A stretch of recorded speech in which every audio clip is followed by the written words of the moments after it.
Isso aí, gente, vamos lá. Eu tô um pouco mais acordado agora, então eu acho que a coisa vai fluir melhor. Nós vamos tentar cobrir mais 4 capítulos agora à noite, então nós paramos no capítulo 3 do nosso período da manhã. E agora nós vamos continuar a partir do capítulo 4 e vamos tentar ir até o capítulo 7. Da mesma forma, pensando em algumas coisas contextuais, mas trazendo aplicações e lições para a nossa vida como homens, como líderes.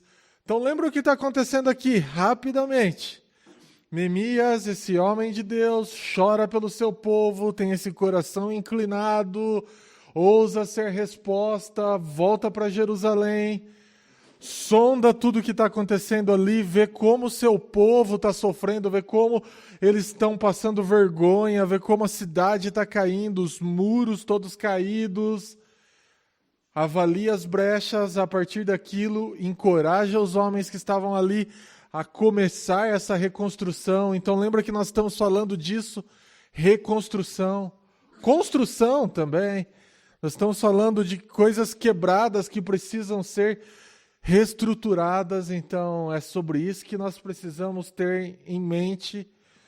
Capítulo 3 nos mostra que o povo coloca a mão na massa juntos, nos deixa claro que pela ausência dos homens, muitas vezes mulheres colocam a mão na massa e nós não queremos que isso aconteça no nosso meio, nós queremos cuidar das nossas mulheres como vasos mais fracos. E aí então nós chegamos no capítulo 4. Então nós vamos fazer um pouco como hoje de manhã, eu vou pedir para alguns de vocês lerem alguns trechos para isso se tornar mais dinâmico. Mas eu quero lembrar de uma coisa, então nós vamos orar novamente. Lembra que até aqui a oposição do inimigo já apareceu 3 vezes. E eu quero reforçar isso para você nessa noite.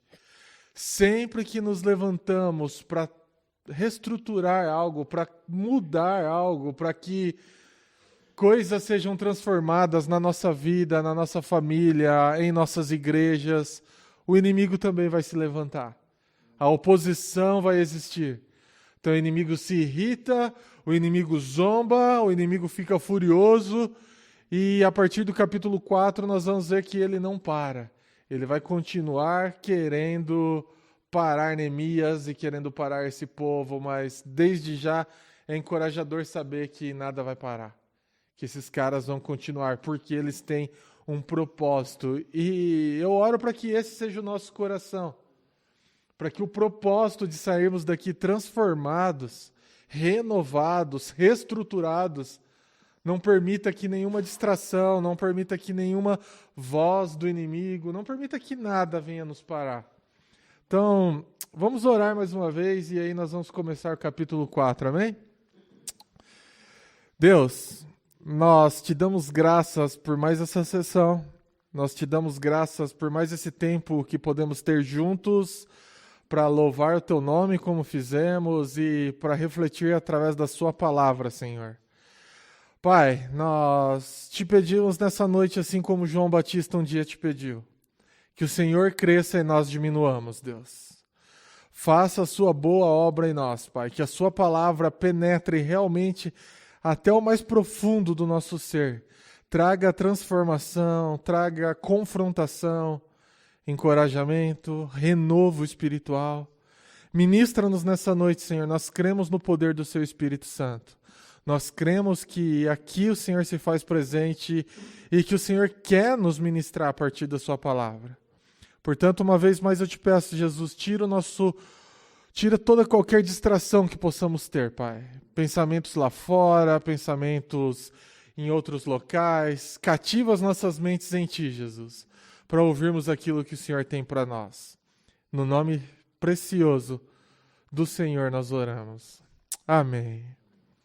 Então vamos lá, gente. Capítulo 3, então como eu disse, a construção está ali, andando a vento e polpa, todo mundo trabalhando. Lembra, é uma grande obra, é um grande muro, pessoas espalhadas. E aí nós chegamos no capítulo 4, e eu quero pedir para alguém ler versículo 1 e 2 somente para nós. Vamos lá. Quando Sanbalate soube que estávamos reconstruindo o muro, ficou furioso, ridicularizou os judeus e, na presença de seus compatriotas e dos poderosos de Samaria, disse: o que aqueles frágeis judeus estão fazendo? Será que vão restaurar o seu muro? Irão oferecer sacrifícios? Irão terminar a obra num só dia? Será que vão conseguir ressuscitar pedras de construção daqueles montes de entulho e de pedras queimadas? Ok. Então aqui nós vemos mais uma vez esse camarada Sambalate, aquele que é o inimigo do povo de Israel, que talvez representa o nosso inimigo, uma vez mais afrontando Neemias e afrontando os homens que ali estavam dispostos a mudar aquela situação vergonhosa. E agora a forma que ele faz isso é como? É através da zombaria. Ele olha para eles e fala: o que esses caras estão fazendo? Você acha mesmo que eles vão conseguir mudar alguma coisa? Você acha mesmo que eles são construtores, que alguma coisa vai ficar de pé aqui? Vocês acham mesmo que vocês vão poder voltar a oferecer sacrifícios? Em outras palavras, vocês acham que vai sair uma vida de louvor, uma vida devocional novamente desse lugar? Claro que não. Então, em 4 capítulos, essa é a terceira vez que esse cara aparece. E é isso que eu quero novamente dizer para vocês nessa noite. O inimigo nunca vai cansar de nos afrontar. Nunca. E é algo interessante que nós podemos olhar aqui no capítulo 4, que existem verdades na provocação dele. Por exemplo, esses caras não são realmente construtores. Nós vimos isso nessa manhã. São pessoas comuns, usadas por Deus. Esses caras não vão construir e eles nem têm a pretensão de erguer tudo em um dia. Esses caras não estão falando ainda sobre oferecer sacrifícios ali. Esses caras estão dando um passo atrás de outro passo. Outra verdade na provocação do inimigo: aquilo ali estava realmente um bando de entulho. Aquilo não tinha nada de bom. E por que eu estou falando isso, gente? Porque essa é a mesma estratégia que o inimigo usa muitas vezes na minha e na sua vida. Ele pega as nossas fraquezas e ele pega pontos que realmente somos falhos para dizer: olha, isso não vai mudar. Isso não tem como ser diferente. E às vezes nós nos desencorajamos a partir disso. Muitas vezes nós caímos naquela síndrome da Gabriela, né? Eu nasci assim, eu vou morrer assim, nada vai mudar, e não tem como mudar, mas essa é uma mentira. Nós podemos mudar. Satanás, ele vai sempre querer lembrar das suas fraquezas, dos seus erros, dos seus pecados. Ele vai sempre lembrar quantas vezes nós falhamos. Ele vai até mesmo olhar e sempre pontuar a nossa condição. Olha, vocês são miseráveis, um bando de entulhos. Mas é importante nós lembrarmos quem nós somos em Cristo, irmãos. É importante nós lembrarmos que toda acusação que nos era contrária, tudo aquilo que era contra nós, como Paulo vai falar aos Colossenses, foi pregada na cruz. Não tem acusação que nós possamos receber dele. Ele pode falar verdades sobre nós, mas não são completas verdades. Porque em Cristo tudo se fez novo. Em Cristo as coisas são diferentes. Então, dito isso, eu quero te encorajar a realmente ter essa convicção de que sim, somos fracos, de que sim, o inimigo pode falar aquilo que for, e talvez ele está sussurrando no seu ouvido agora. Mas aquele que é por nós é muito maior.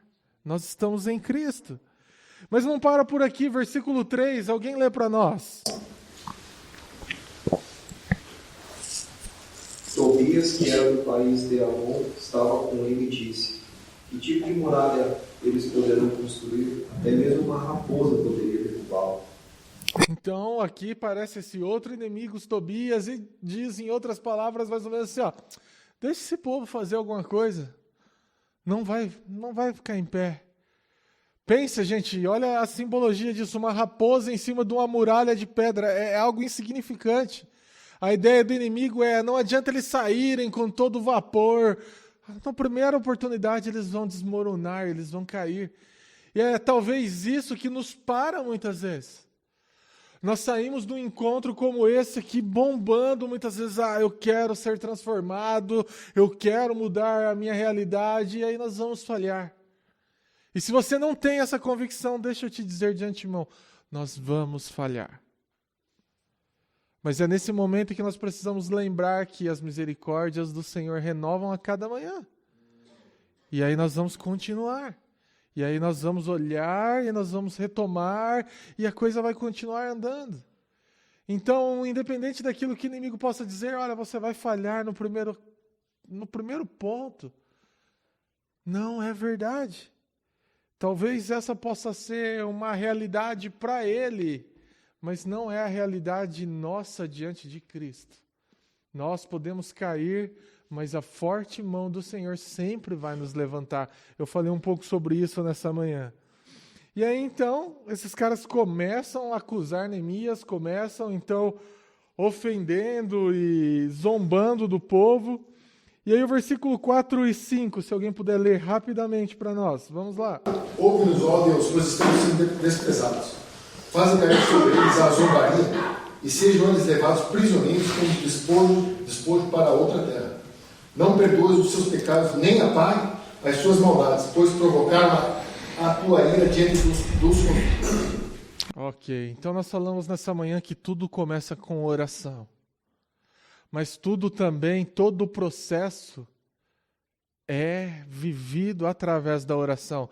Lembra, Neemias ora, ele ganha o favor do rei, ele ora novamente, ele ora chegando em Jerusalém. E aqui, diante do ataque do inimigo, o que ele faz? Ele ora uma vez mais. É incrível como ele não perde tempo discutindo, rebatendo ou querendo argumentar. Enquanto as ofensas estão vindo, ele fala, Senhor, trata você com eles. Eu quero continuar focado. Eu quero continuar na boa obra que o Senhor tem para fazer aqui. Neemias não para, ele não se distrai, e nós vamos falar um pouco mais disso no capítulo 6, mas esse é um ponto interessante. Quando as ofensas do inimigo vêm confrontando as suas fraquezas, apontando as suas falhas, aquilo que Neemias faz é levar tudo para Deus.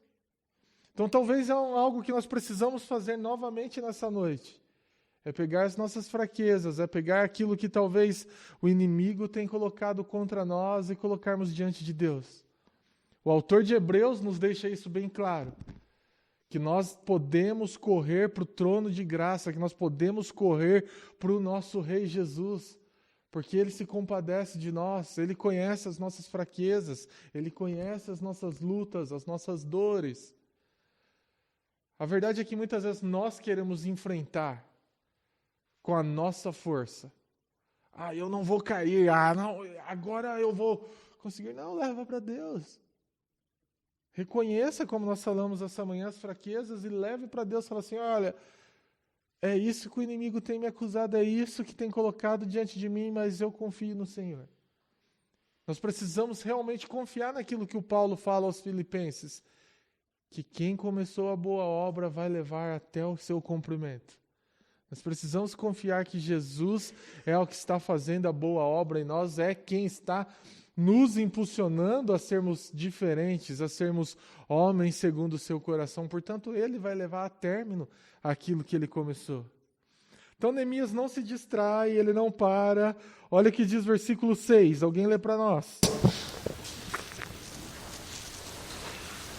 Nesse meio tempo, fomos reconstruindo o muro, até que em toda a sua extensão chegamos à metade da sua altura, pois o povo estava totalmente dedicado ao trabalho. Olha que incrível.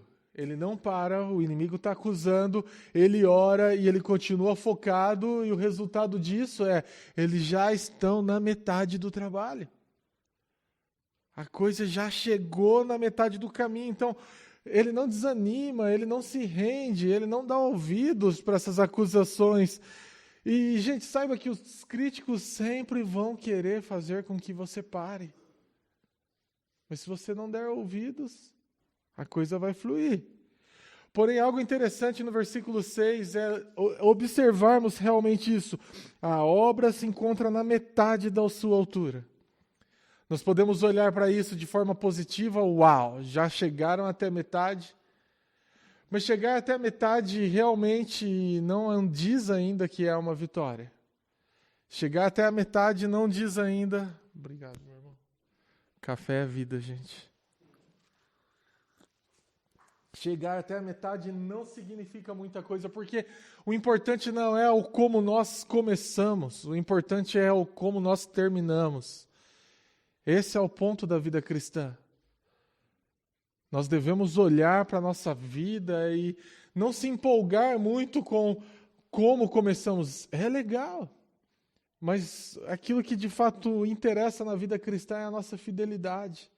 É o quanto nós iremos acabar bem, é até onde nós vamos chegar. É aquilo que o Paulo fala também, combati o bom combate no fim da sua vida, né? Terminei a corrida e guardei a fé. Ele terminou bem e isso é o que interessa. Então, lembre-se disso, a obra na metade é algo bom, mas a obra na metade é algo perigoso, porque muitas vezes quando a coisa está fluindo rápido, quando a coisa está acontecendo, a nossa tendência é o que? É relaxar. Nossa tendência é falar, nossa, uau, a coisa está indo muito bem, cara. Estamos construindo, a coisa está melhorando, o meu casamento agora está dando certo, minha esposa está sendo submissa, no meu trabalho eu estou... cara, agora está perfeito. Mas ainda estamos na metade. E se nós relaxarmos, existe um problema. Se nós pararmos, a obra na metade não significa a obra concluída. Então, não vai valer de nada. Parar na metade pode nos levar a perder todo o serviço. Então, prestem bem atenção nisso. E aí, versículos 7 e 8, a gente não precisa ler. Se você pode acompanhar aí, você vai ver que novamente o inimigo ofende eles, novamente o inimigo se levanta, novamente ele vai olhar, ele vai dizer algumas coisas, ele vai ficar furioso. Por quê? Porque eles estão fechando as brechas. Não está mais tendo espaço para que o inimigo se levante, para que o inimigo ataque. Nós vimos no capítulo 2 que Neemias sondou as brechas, e aqui no capítulo 4 diz que elas estão sendo fechadas. Então o inimigo fica furioso a respeito disso. Porque não vai ter mais por onde ele atacar. Não vai ter mais como ele fazer nada. Quando você fechar as brechas na sua vida, é a mesma coisa. Ele pode tentar, mas não tem o que ele fazer. E aí o versículo 9, alguém lê para nós.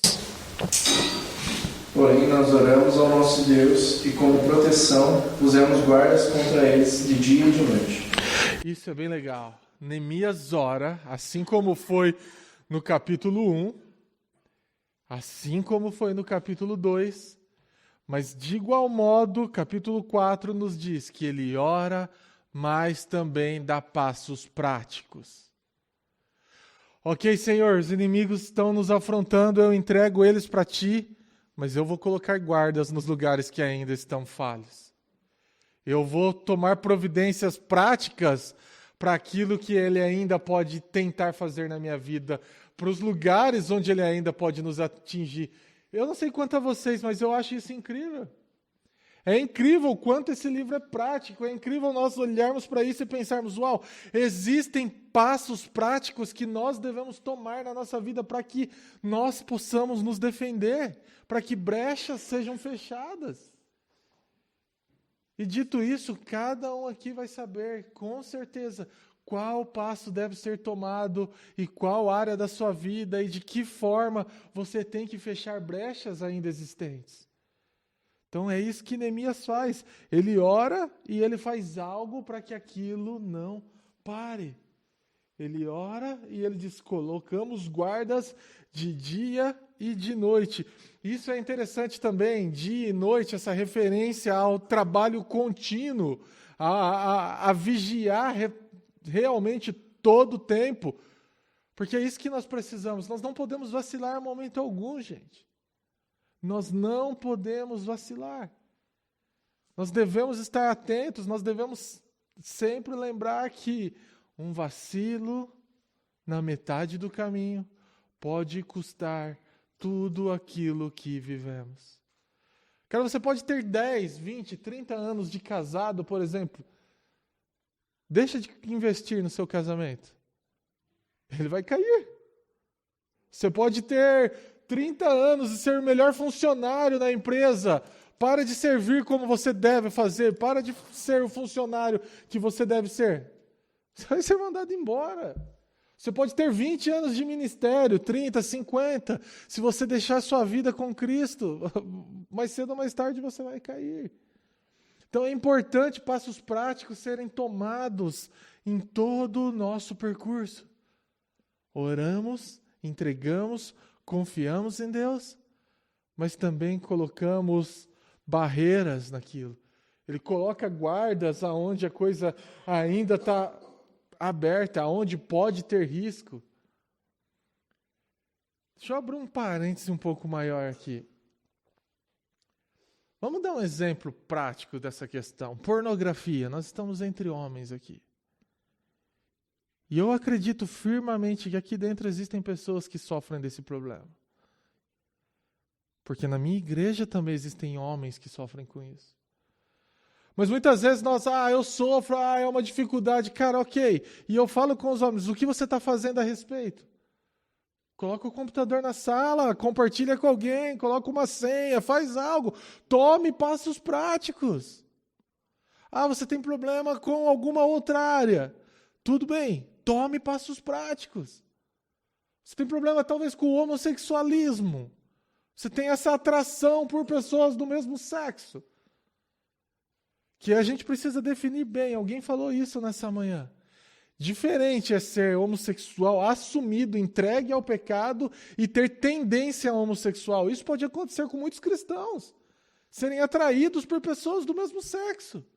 Como explicar isso? Eu não sei. Mas eu sei que isso pode acontecer. E o que você vai fazer? Você vai ficar sozinho sempre com aquele cara que você tem atração? Não. Talvez seja uma mulher. Talvez você é louco por mulheres. Você vai ficar sozinho, você vai ficar dando mole. Então, estou trazendo questões que parecem simples para que nós pensamos o como é importante colocar essas barreiras. E aí, cada um de nós vai saber a área que realmente precisa falar, não, olha, aqui eu preciso colocar proteção dia e noite, para que eu não venha cair, para que eu não venha vacilar, para que o inimigo não entre por aqui e destrua algo. E aí, então, versículo 10 e 12... Alguém continue para nós, por favor. Enquanto isso, o povo de Judá começou a dizer: os trabalhadores já não têm mais forças e ainda há muito entulho. Por nós mesmos não conseguimos reconstruir o muro. 10 a 12 ou 10 a 12? 10 a 12. E os nossos inimigos diziam: antes que descubram qualquer coisa ou nos vejam, estaremos bem ali, no meio deles. Vamos matá-los e acabar com o trabalho deles. Os judeus que moravam perto deles 10 vezes nos preveniram. Para onde quer que vocês se virarem, saibam que seremos atacados de todos os lados. Vocês conseguem entender o que está acontecendo aqui? Então nós temos uma pressão externa vindo dos inimigos, mas nós temos também um desencorajamento interno. Pessoas do próprio povo de Israel rendidas, desencorajadas, dizendo, não vai dar certo. Pessoas entregues falando, olha, não importa se eles nos atacarem, nós vamos perder, nós vamos cair. Então, saiba que muitas vezes vão ter essas pessoas também no meio da igreja. Pessoas que veem as dificuldades e falam, cara, não, isso é difícil mesmo, você não vai mudar. Isso não vai dar certo. Talvez isso está dentro da sua casa. Talvez a sua esposa vai olhar e vai dizer, você não muda nisso mesmo. Não adianta, você pode tentar 1000 vezes. Você nunca vai mudar. Talvez o seu colega de trabalho vai dizer isso. Um irmão. Mas não acredite. Pessoas desencorajadas tendem a desencorajar outras. A gente precisa olhar para esses 3 versículos aqui com as 2 óticas. Saber que isso pode acontecer com a gente, mas também prevenir para que nós não sejamos esse tipo de homem. Aquele povo que só consegue olhar e ver as coisas negativas e com esse pessimismo, com esse desencorajamento, desencorajar outros que estão ativos tentando fazer algo. Cara, esse é o pior tipo de pessoa. E eu oro para que, se você se encontra talvez amargurado desse jeito, Se arrependa em nome de Jesus. Encoraje as pessoas a irem adiante. Não encoraje as pessoas a pararem. Então os caras estão falando, olha, a gente não tem para onde ir. 10 vezes os caras falam a mesma coisa, a gente pode correr para qualquer lado. Não vai dar certo. Mas Neemias está focado. Neemias tem um só propósito. E nem mesmo com o desencorajamento interno, esse cara para. Nem mesmo com esses homens desencorajados dizendo, olha, não vai dar, ele continua focado. Então que isso sirva de encorajamento para nós também. E lembra, meu irmão, o desânimo pode ser uma grande porta para que Satanás trabalhe em nossas vidas. Toma cuidado para não desanimar, para não esfriar. E tudo isso volta para um ponto que nós tratamos nessa manhã. Você está desanimado? Compartilhe com alguém. Cara, eu estou desanimado. Eu estou desencorajado. E deixa eu dizer algo que talvez te encoraje. Eu me desanimo uma semana sim, outra também. Toda semana eu me encontro algum dia desanimado, desencorajado. E eu louvo a Deus que eu tenho homens que realmente temem o Senhor, que caminham comigo. E toda segunda eu me reúno com essa liderança para nós orarmos pela igreja, para nós planejarmos a semana. E a maior parte das vezes eu sou realmente transparente com eles e falo, cara, essa semana eu estou desencorajado. Essa semana eu estou desencorajado, essa semana eu estou triste. Enfim, eu compartilho. Para que eles possam me encorajar. E muitas vezes eu olho para aqueles meninos sedentos por Cristo, falando, não, cara, vamos para cima, e a coisa vai acontecer, e é isso, é o que Deus tem para nós, é o que Deus tem para a nossa comunidade, e aquilo é como realmente um fogo que inflama. Eu falo, não, é isso mesmo, vamos deixar esse desânimo de lado e vamos. Cara, busque pessoas assim, compartilhe. E aí, então, versículo 13, Neemias novamente identifica o problema. Olha o que ele diz. Por isso, posicionei alguns do povo atrás dos pontos mais baixos do muro, nos lugares abertos, divididos por famílias, armados com espadas, lanças e arcos. Então, quando ele vê esse desencorajamento, quando ele vê o que o povo está falando, quando ele vê aonde é a preocupação, ele, mais uma vez, vai lá e posiciona as ferramentas, as pessoas, a coisa no local correto. E versículo 14, talvez o ápice desse capítulo 4, alguém lê para nós? Eu vi que o povo estava preocupado e por isso disse a eles, e às suas autoridades e aos seus oficiais, não tenham medo dos nossos inimigos. Lembrem como Deus, o Senhor, é grande e terrível. E lutem pelos seus patrícios, pelos seus filhos, suas esposas e seus lares. Cara, isso é incrível. Então, quando Neemias vê que o povo está desencorajando, quando Neemias vê que o povo está perdendo o senso de propósito, quando Neemias vê que o povo está abalado, ele fala, deixa eu lembrar vocês quem realmente devemos temer.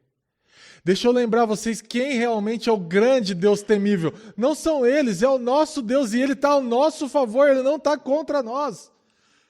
É aquilo que eu disse nessa manhã, Mateus 16, 18. As portas do inferno não prevalecerão contra a sua igreja. Neemias está falando isso para esses caras. Lembrem-se, o nosso Deus é o grande temível. Não tenha medo deles. E talvez mesmo dizendo isso, esses caras ainda não se encorajaram. E aqui Neemias traz um propósito pessoal para cada um. E isso é muito válido para nós nessa noite. Então, se você não consegue enxergar algo maior pelo qual lutar, olhe para aquilo que está perto de você. Luta pela sua família. Luta pelos seus filhos, pelas suas filhas, pelas suas esposas. Luta pela sua casa. Cara, isso era válido para todo e qualquer homem que estava ali. Porque às vezes eles não conseguiam enxergar e ter um encorajamento suficiente para lutar pela nação. Mas eles foram relembrados que parte da nação é a sua família e por aqueles sim, eles precisariam lutar. Então, dito isso, eu quero te encorajar nessa noite a lembrar que se nós não lutarmos pelas nossas famílias, ninguém vai fazer isso por nós.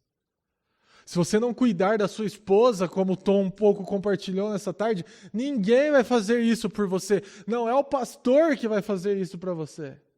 Se você não cuidar realmente dos seus filhos, não é o ministério infantil que vai fazer isso por você. Não é a escola que vai fazer isso por você. Nós precisamos entender a nossa responsabilidade.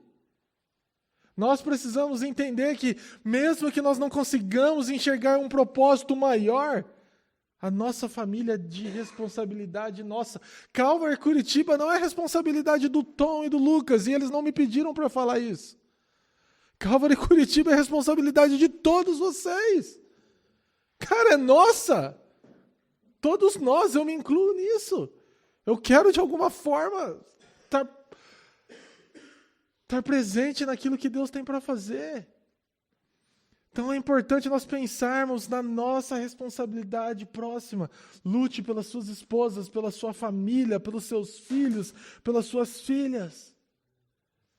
Então, mesmo quando te faltar ânimo, lembra, sua esposa precisa ser apontada para Jesus. E o domingo não será o suficiente. Ela precisa ver Jesus diariamente acordando e dormindo com ela. Ela precisa ver Jesus lavando a louça, trocando fralda, levando lixo. Ela precisa ver Jesus colocando limites e dizendo, olha, calma, eu estou no controle aqui, nós vamos tomar esse caminho. Mulheres precisam se sentir seguras, meus irmãos. Nossos filhos precisam de segurança. Nossos irmãos mais fracos precisam de segurança, precisam sentir que eles estão sendo cuidados. Então é pertinente nós pensarmos sobre isso por um instante. Lutemos pelas nossas famílias. Quando nós deixamos de ser egocêntricos, nós conseguimos exercer de forma completa a hombridade bíblica. Quando a gente para de olhar só para nós. Quando a gente começa a olhar que a nossa responsabilidade não necessariamente é sobre nós, mas sobre aqueles que estão ao nosso redor.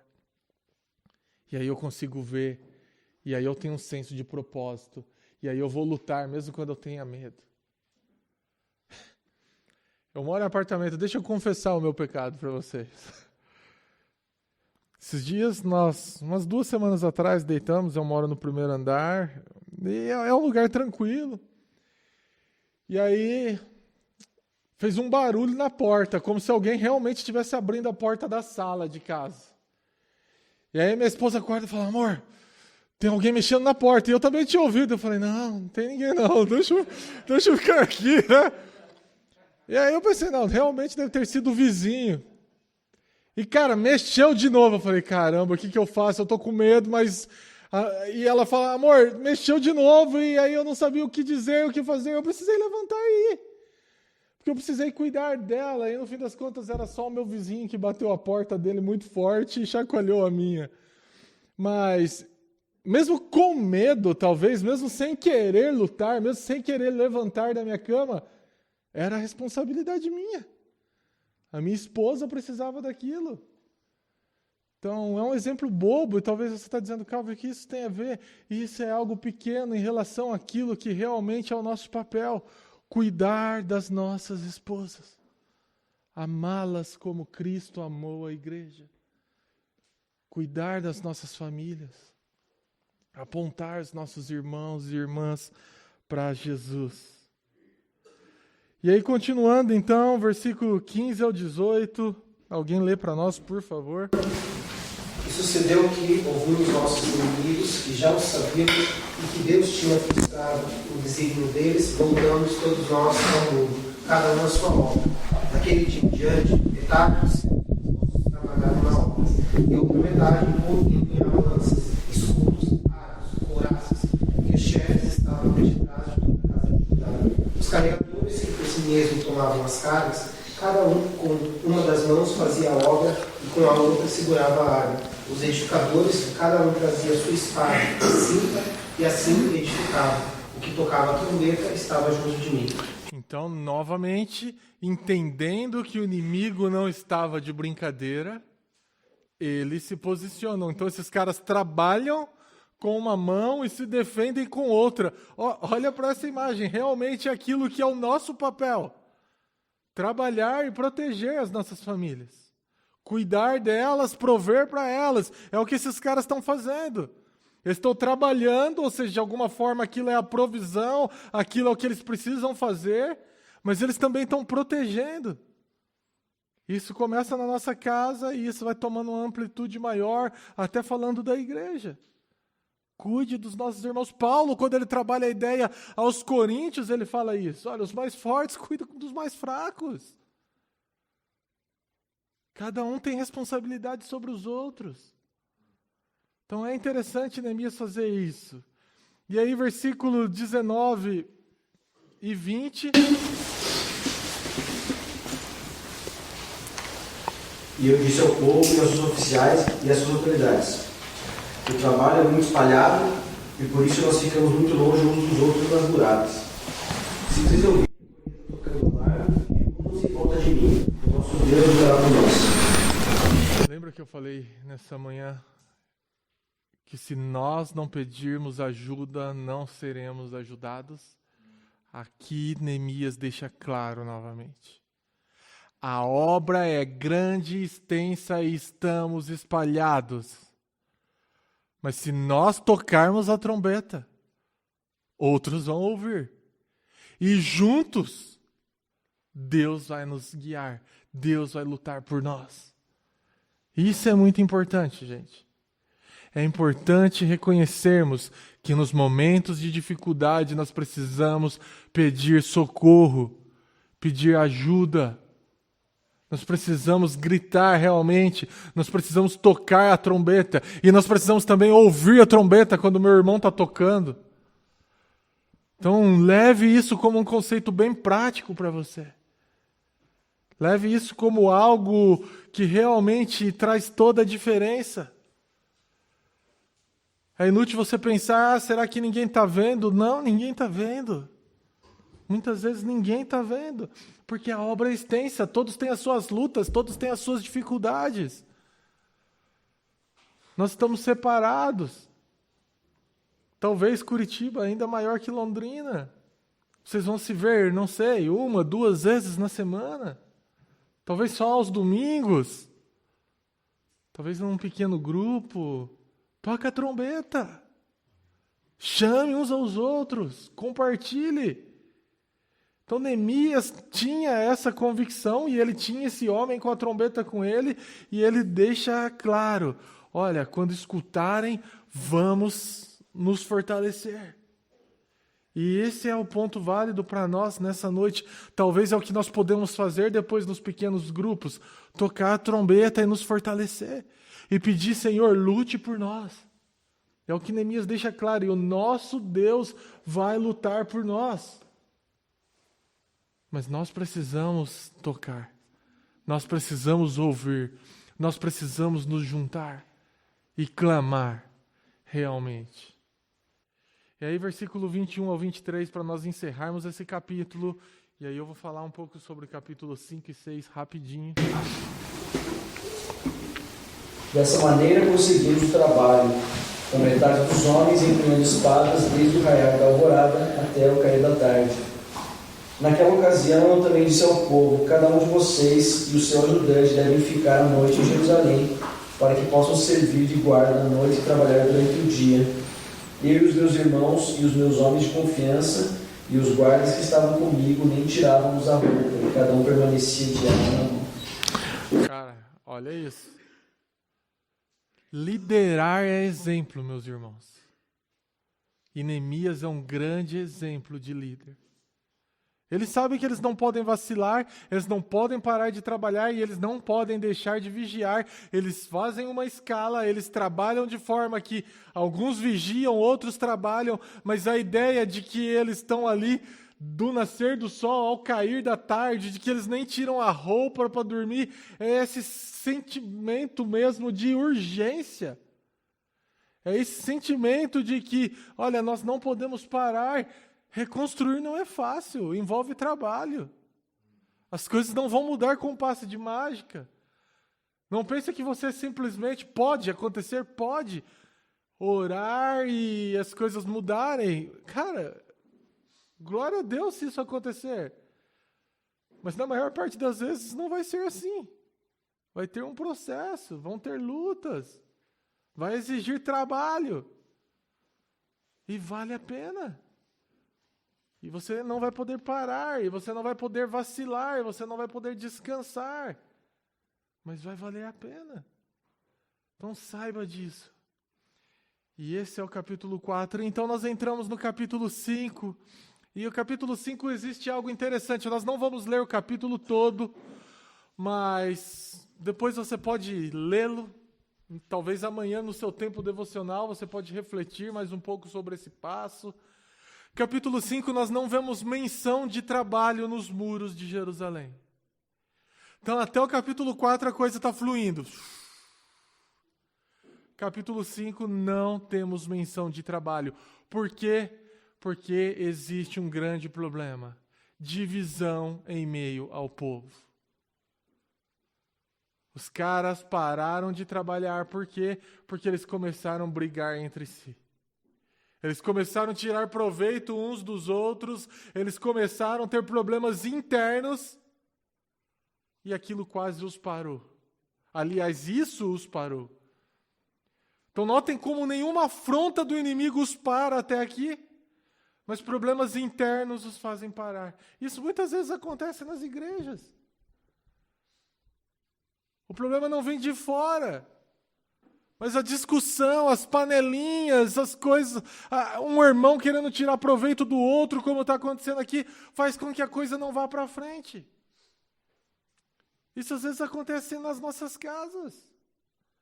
Quando nós começamos não mais se entender com o nosso cônjuge, a coisa não está vindo de fora, mas a falta de entendimento dentro faz com que a coisa pare. Deixa eu dizer algo, quando nós começamos a brigar entre nós, e você pode pegar isso dentro da sua casa, família, casamento, igreja, e esquecemos quem de fato é o nosso inimigo, estamos errados, estamos próximos ao fracasso. Cara, se você parar para refletir no livro de Atos, isso também é bem visto. Então, Atos 1, eles têm a promessa do Espírito Santo. Atos 2, eles são enchidos com o Espírito Santo.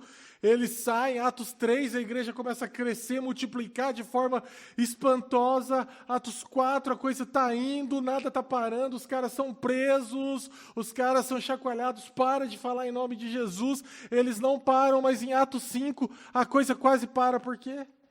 Porque a hipocrisia começa a entrar dentro do povo. Aparecem dois personagens chamados Ananias e Safira que começam a trazer bagunça no meio. E aquilo quase para, aquilo tira o foco da igreja por um momento. Muitas vezes aquilo que vai nos parar não está fora, mas são as coisas internas. Se nós não caminharmos no mesmo propósito, se nós não caminharmos unidos, a coisa não vai funcionar, mais cedo ou mais tarde vai parar. E talvez alguns perguntam, por que a igreja não está indo? Por que as coisas não estão acontecendo? Por que não temos visto pessoas serem salvas? Porque talvez nós temos vários grupos, cada um caminhando em uma direção. Uns remando, querendo viver aquilo que realmente é a grande comissão, outros acomodados, outros tomando um bom café, outros satisfeitos só com o seu clube social. Cara, quando existe divisão interna, a coisa para. Nós precisamos caminhar unidos. Então, do versículo 1 praticamente até o versículo 5, nós vamos ver que um dos pontos e um dos problemas ali era o oportunismo. Alguns irmãos mais abastados estavam tirando proveito daqueles mais humildes. Estavam cobrando juros, estavam... Realmente a ganância está parando o povo aqui no capítulo 5. E realmente a ganância é o que para a obra de Deus muitas vezes nas nossas casas, na nossa igreja. Quantos não deixam de estar presentes e ativos por quê? Porque eu preciso trabalhar.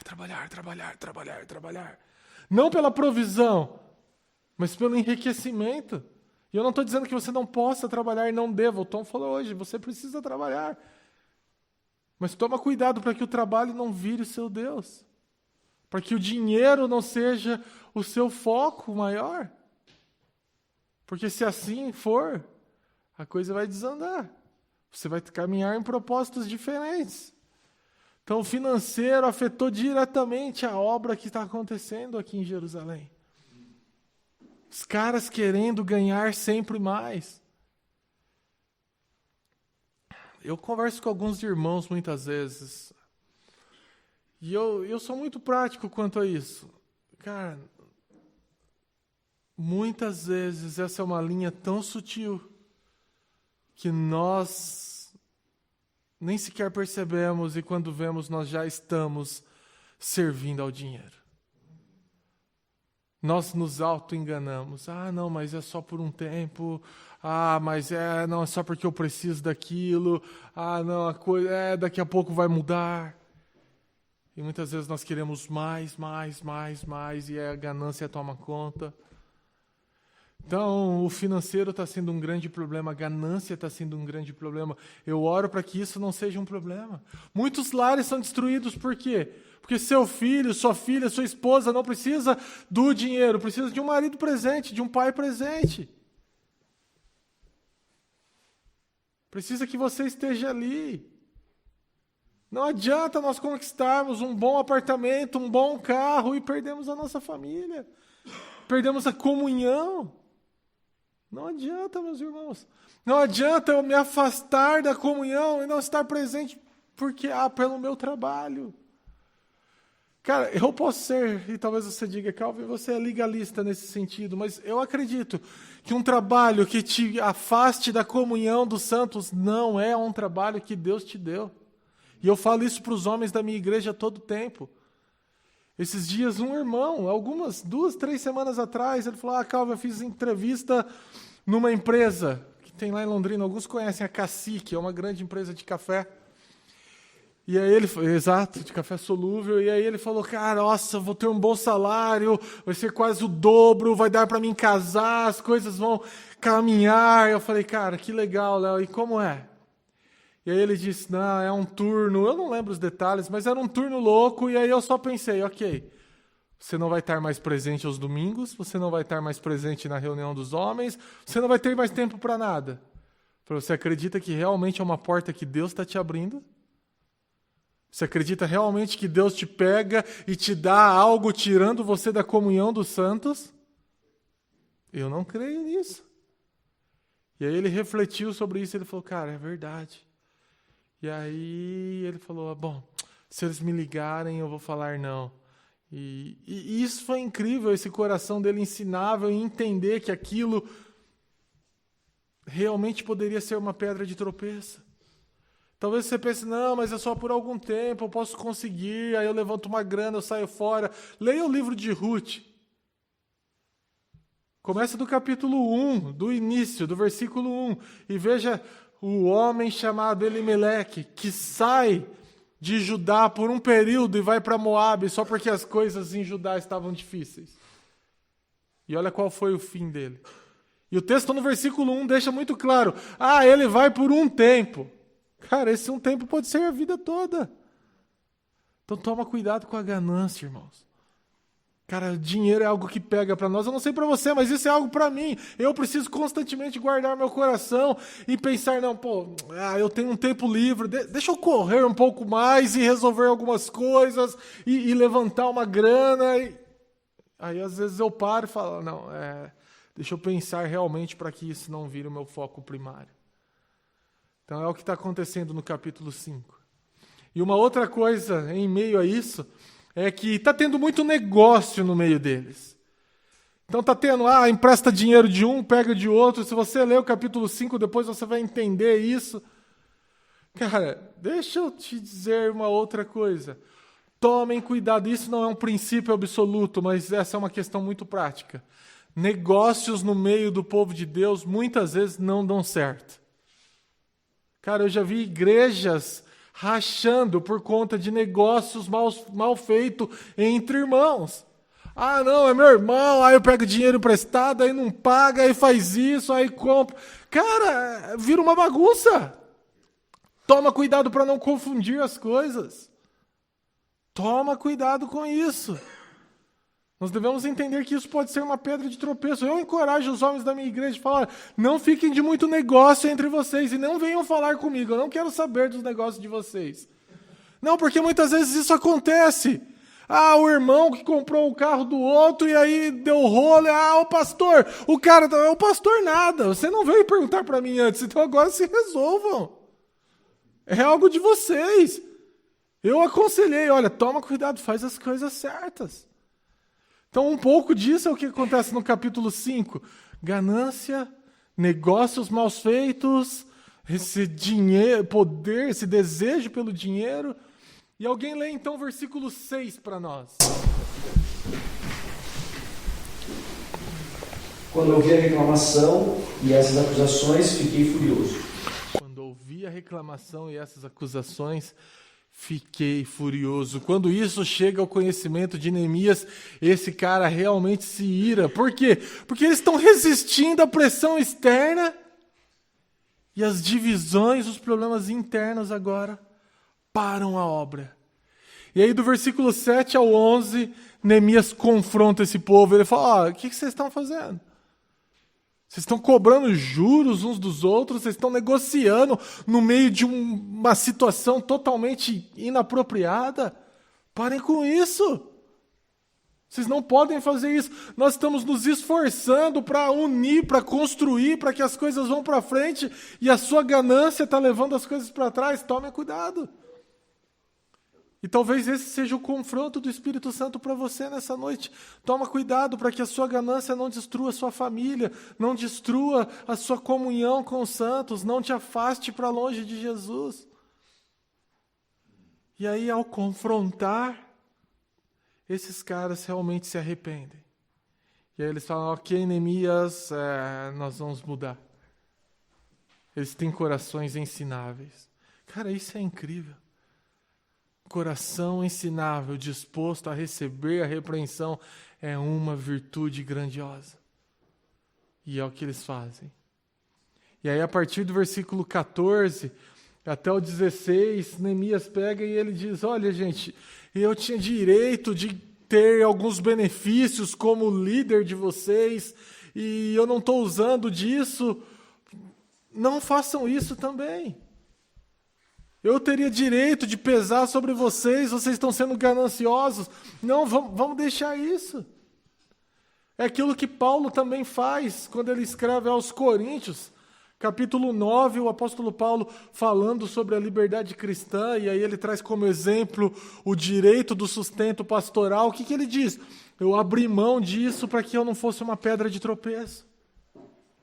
Toma cuidado para que direitos, para que a ganância, para que recursos não seja um tropeço.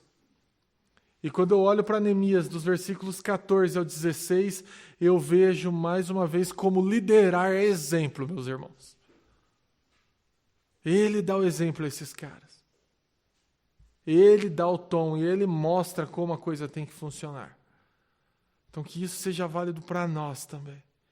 Aqueles que estão ao nosso redor estão nos observando e nós devemos dar o exemplo.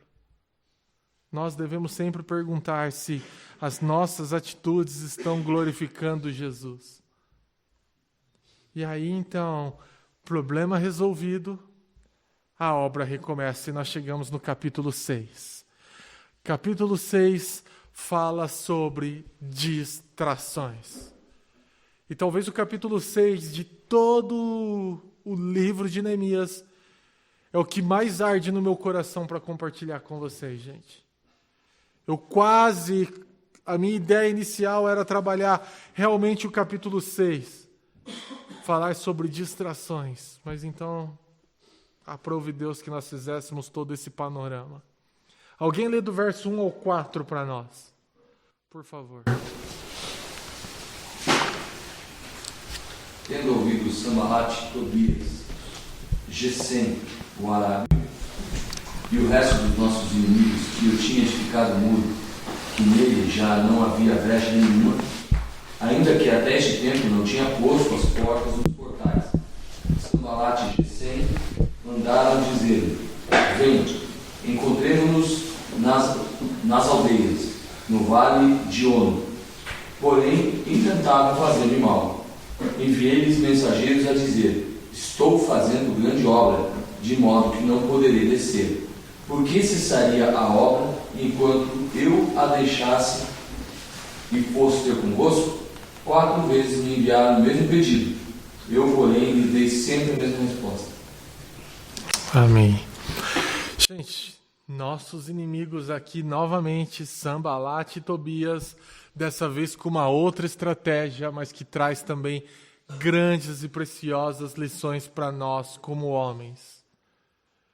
A coisa retoma, a estratégia muda. Tudo bem, Neemias, nós não queremos mais destruir vocês. Vamos fazer o seguinte, vamos nos encontrar, vamos conversar, vamos trocar uma ideia, Neemias. Desce aqui na planície de Ono, vamos parar um pouco, é como a bandeira branca, trégua, vamos conversar. Cara, não existe acordo com o inimigo.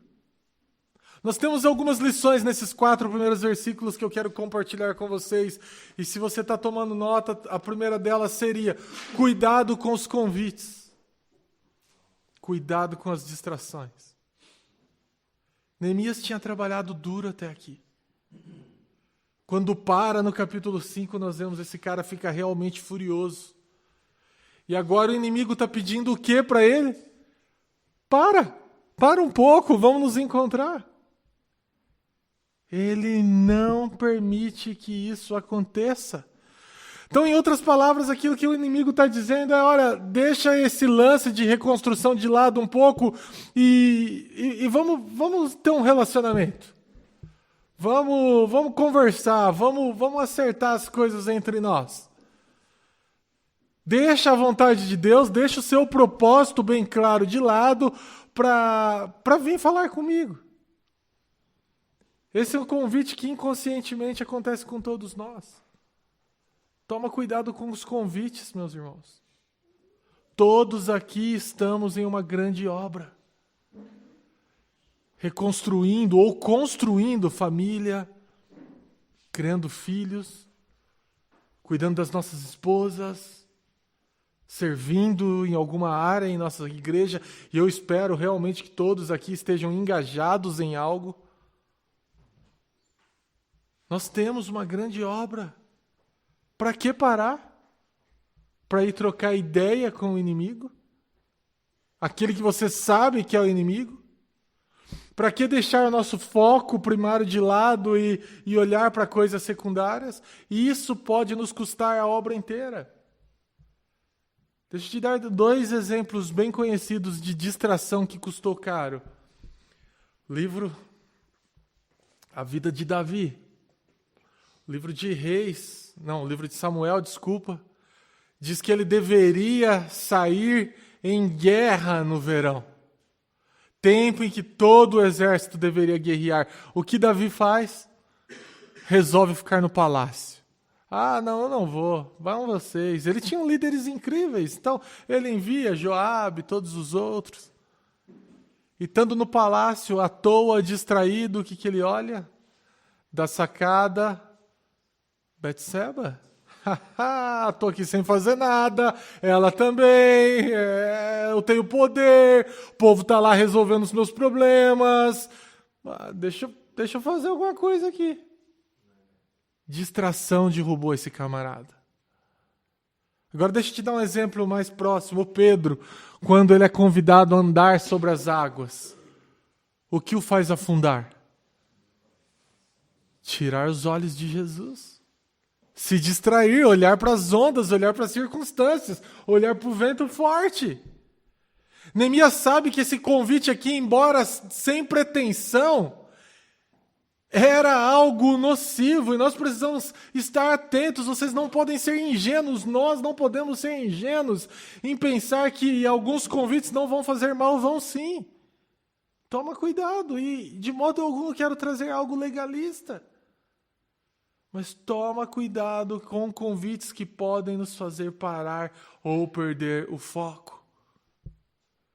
Muitas vezes o pecado vai te chamar ao seu encontro. Vem. Muitas vezes você vai ser tentado a parar aquilo que você está fazendo, aquilo que é o foco de Deus para a sua vida, por algo secundário. Toma cuidado com isso. Então aqui o inimigo está convidando Neemias a se encontrar com ele, e talvez a minha pergunta para você é: quais são os convites que atrapalham a sua vida cristã?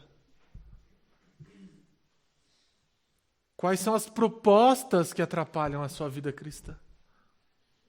Que atrapalham a sua caminhada com Jesus? Que atrapalham o seu relacionamento com a família? Que atrapalham a obra que Deus tem feito na sua vida e quer fazer e está fazendo?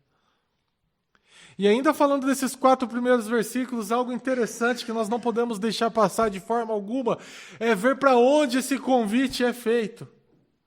Planície de Ono, meus irmãos, você precisa entender, eu não tenho muito a geografia em mente, mas ela era parte do Vale de Saron, um lugar considerado neutro. Ela não pertencia a Israel propriamente dito, e ela não pertencia a nenhum dos inimigos. É como aquela linha neutra que tem. Nós temos isso na Coreia, né? Tem aquela, entre a Coreia do Sul e do Norte, nós temos aquele pequeno espaço, como é chamado? Zona desmilitarizada? Não, não é isso. É isso, né? É algo que não pertence a ninguém, é algo neutro. Então olha como o inimigo é astuto. Muitas vezes o convite não vai ser: vem, vamos adulterar.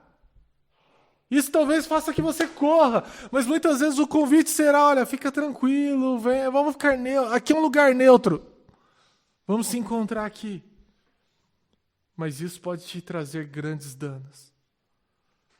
A planície de Ono, então, 20 quilômetros, 20 milhas, na verdade, longe de Jerusalém, lugar neutro, era o lugar onde esses inimigos, astutos por sinal, queriam se encontrar. Eles sabiam que se chamassem Neemias: vem aqui no nosso território, é óbvio, ele não ia. Mas talvez o neutro poderia fazer com que esse cara caísse. Toma cuidado, irmãos. Toma realmente cuidado com os convites, com as coisas neutras, com as amizades coloridas, com muitas coisas que, embora pareçam neutras, podem te fazer tropeçar, podem te fazer cair. Cuidado com os gestos amistosos do inimigo, cara. Olha isso, é algo amistoso, é algo que parece, é paz, não tem nada demais. É? Toma cuidado, porque isso pode te derrubar, isso pode te fazer vulnerável.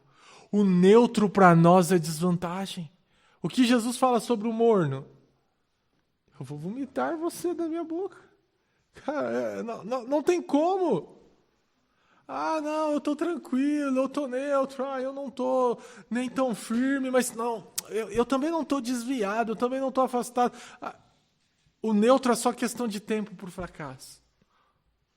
Essa zona desmilitarizada é só questão de tempo para que nós caiamos. Então toma cuidado, irmãos. Deixa eu trazer coisas práticas. Em 2015, a minha esposa precisou retornar para a Itália de urgência. E era um período bem difícil nas nossas vidas, financeiramente falando, ministerialmente falando. Ela vai para a Itália, ela precisa ficar lá por mais de 40 dias, as coisas estão difíceis. Eu recebo uma proposta para dar aula de italiano em uma escola lá em Londrina. Eu falei, poxa, essa é a porta que Deus está abrindo, cara. Preciso de dinheiro, as coisas estão ruins, minha esposa está longe. E aí eu aceito isso. Me colocaram para trabalhar com uma morena de 2,5 metros de altura. Aquele tipo de coisa que você olha e fala, isso aqui é interessante. E eu estou falando com homens maduros aqui. Eu trabalhei um dia, eu trabalhei 2. No terceiro dia eu liguei para um irmão e falei, mano, eu estou pedindo as contas. Ele falou, você está louco, você precisa disso? Eu falei, não, eu preciso cuidar da minha vida. Se eu ficar aqui, eu vou tropeçar. Se eu ficar aqui, eu vou cair, cara. Essa mulher é louca, eu acho que ela é enviada de Satanás para minha vida. Eu também estou há 45 dias longe da minha esposa. Eu estou sozinho, as coisas estão difíceis. Eu vou embora. Ele falou, você tem certeza? Eu falei, tenho. E eu pedi a conta no mesmo dia. Gente, sem mentira alguma, sem brincadeira, eu não voltei nem para receber os meus 3 dias de trabalho. Eu fui embora. Eu falei, eu não quero mais saber disso, eu vou sair daqui. Reconheça as suas fraquezas e tome cuidado com o neutro. Tinha algo demais? Não.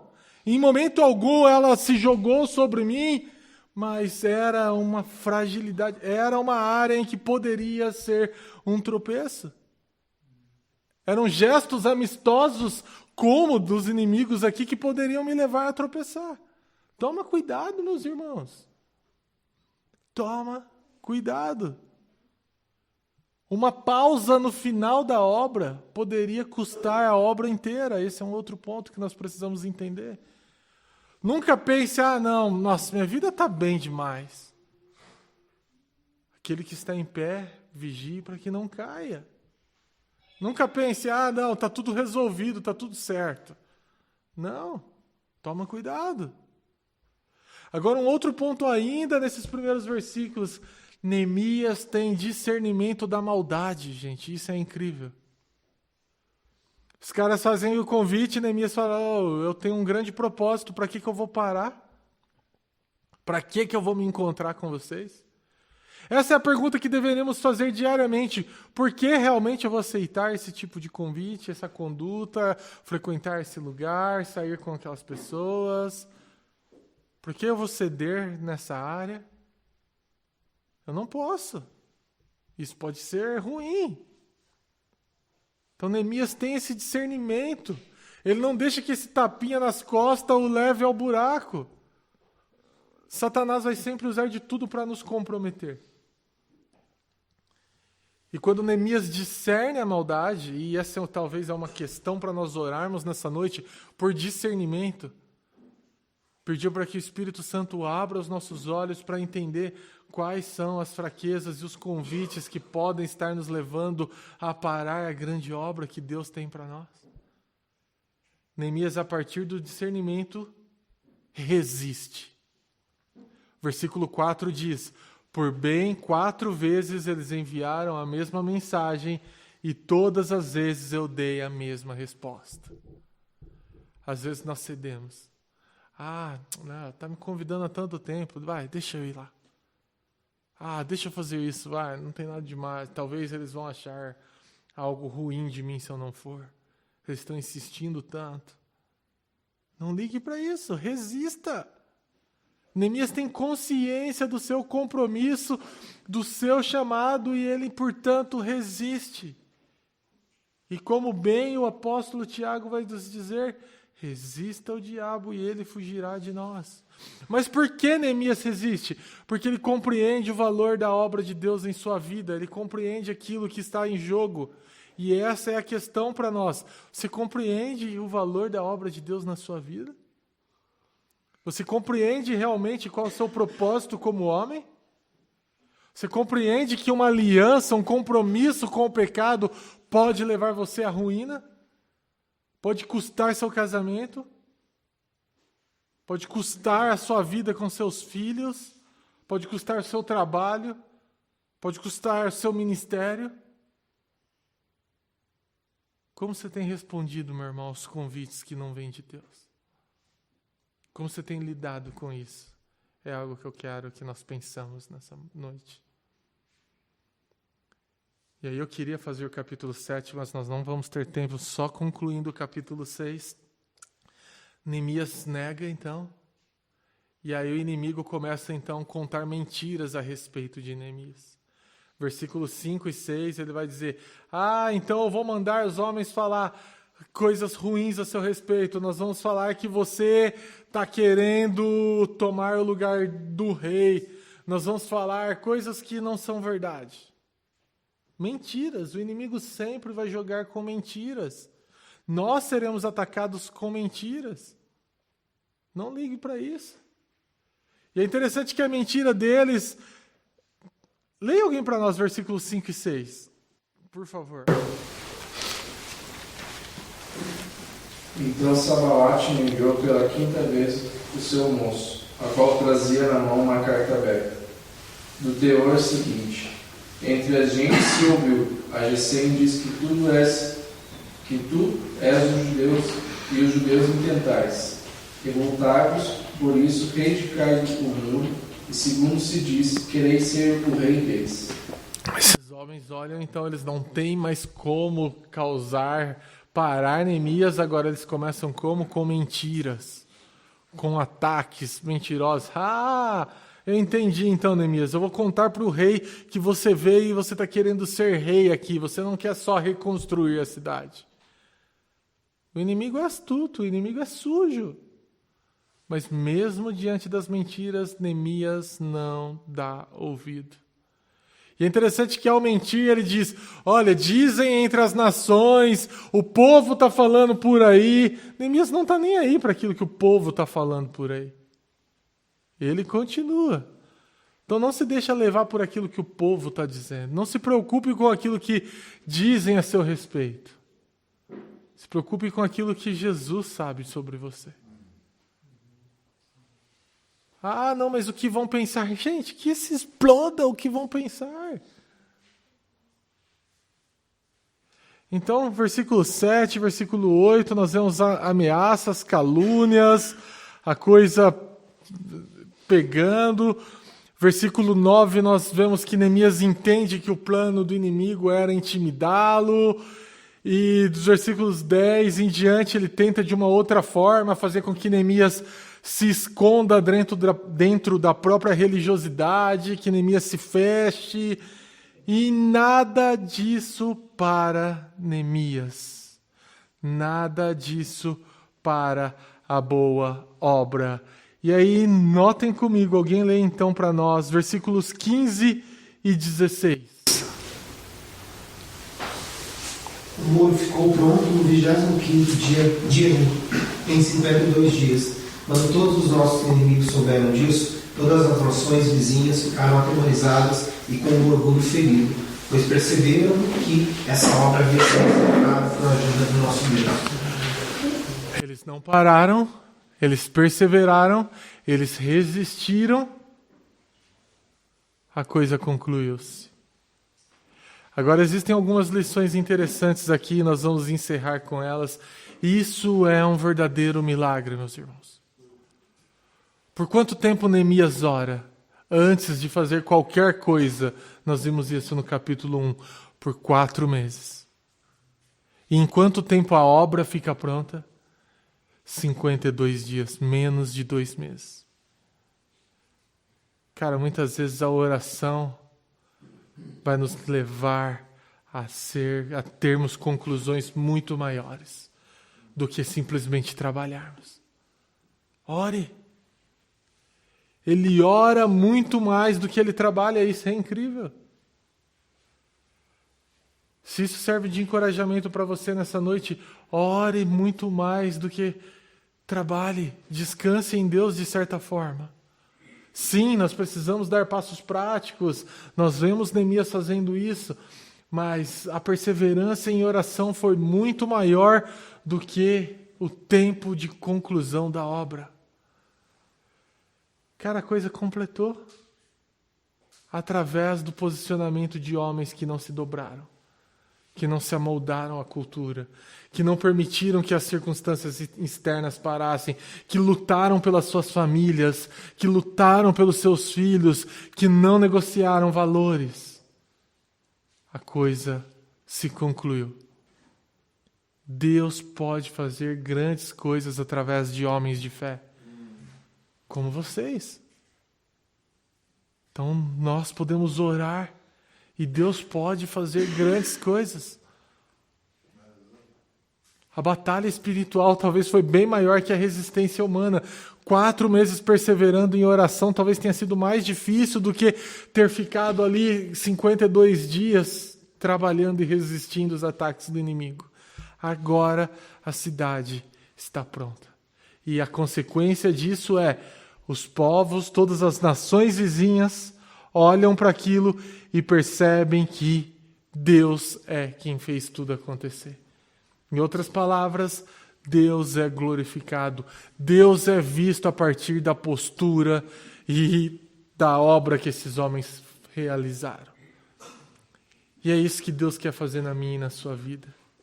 É isso que Deus quer fazer na Calvary Curitiba, eu tenho convicção disso. Deus quer que as pessoas em Curitiba olhem para vocês e vejam, uau, o favor de Deus está sobre esse povo. O favor de Deus está sobre esses homens.